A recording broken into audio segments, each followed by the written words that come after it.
Okay, so at this stage now I've created a league. I've added my first competitor. So what I want to do here now is move on and add some marshals. So again, marshals is a completely optional thing, so you don't have to use marshals within your league. So you can skip this step if you don't use them. So I'm going to click marshals. So again, I'm brought to a similar screen as the insert competitor screen.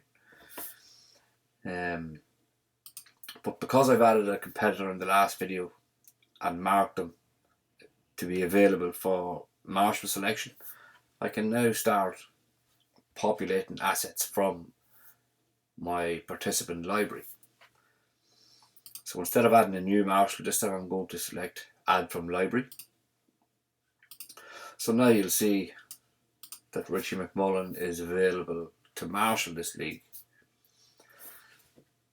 So all I have to do here is simply click assign a marshal group. I'll just give marshal group of 1. Again, the marshal group is optional.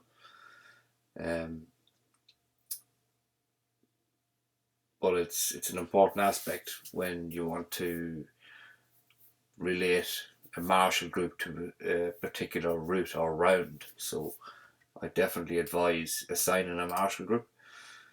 So I'll click assign marshal, and now the marshal has been assigned, and there's a little icon here just to signify that the marshal has been assigned. So if I click the little back button here now, brings me back to a marshal list. You can see now that Richie McMullen is now assigned as a marshal. Just gives the club, gives the marshal group status, and again email status.